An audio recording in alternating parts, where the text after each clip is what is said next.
relação a quem Bolsonaro deveria apoiar em 2026, já com essa ressalva que você coloca pra gente. Bolsonaro está inelegível, né? Ainda se coloca como um candidato, não apoia publicamente nenhum nome, ainda se coloca nas eleições de 2026 e nesse levantamento, qual que é a percepção dos entrevistados? 65% dizem que Bolsonaro deveria apoiar outro nome, outro candidato. Vamos ouvir também Isabel Mega sobre esse assunto, Isabel. E aí essa avaliação que temos, para 66% dos entrevistados, Lula não deveria disputar a reeleição.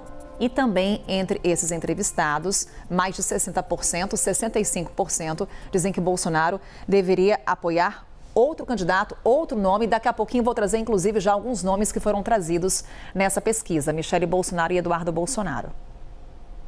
Carol, bom dia para o Duran, que a gente está se encontrando agora. Para quem está chegando no novo dia, agora às 7 horas mais 5 minutos também.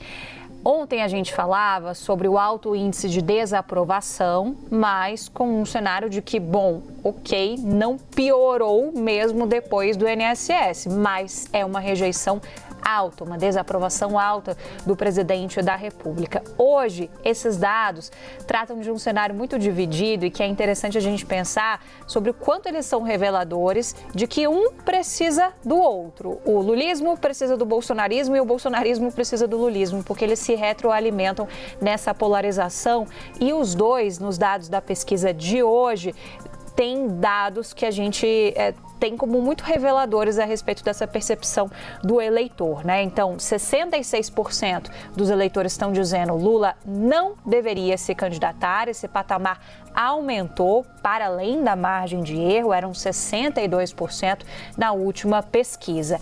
E, ao mesmo tempo, essa pesquisa traz essa pergunta muito interessante, considerando a situação extremamente reversível no momento político do Brasil de inelegibilidade de Jair Bolsonaro, se Bolsonaro deveria apoiar outro candidato. 65% acham que sim, 26% acham que não. Os patamares ficam muito próximos, mas ainda assim, quando a gente traz esse cenário para uma possibilidade de outros nomes do bolsonarismo disputando com o presidente Lula, a gente tem uma indefinição na cabeça do eleitor, muito páreo a páreo. Por exemplo, mesmo com Jair Bolsonaro no cenário de simulação, eles empatariam com 41%. E em relação a outros candidatos do bolsonarismo, a gente tem também um patamar muito próximo. Por exemplo, Tarcísio de Freitas, Lula teria 41%, Tarcísio 40%, está ali dentro da margem de erro.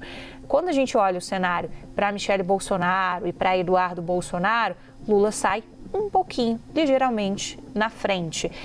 Isso reflete o quanto um precisa do outro, porque você tem ali uma alimentação dessa polarização e não é à toa que a gente viu os discursos do presidente Lula já apontando para isso.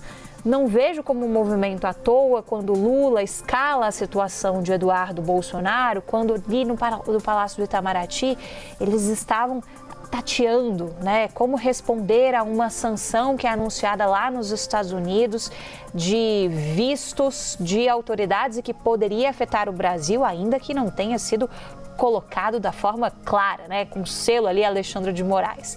Mas a gente sabe que sim, autoridades do Brasil, como o ministro Moraes, poderiam vir a ser aceitas. E isso tem uma correlação também com a questão do Eduardo Bolsonaro, tanto é que tem inquérito correndo para entender a participação de Eduardo Bolsonaro lá fora em uma rede de influência a respeito da situação vivida aqui no Brasil pelo bolsonarismo. Então, Lula escolhe Eduardo Bolsonaro também como um alvo e ele que, nas últimas intenções que são manifestadas pelo entorno de Bolsonaro, parece estar ganhando corpo.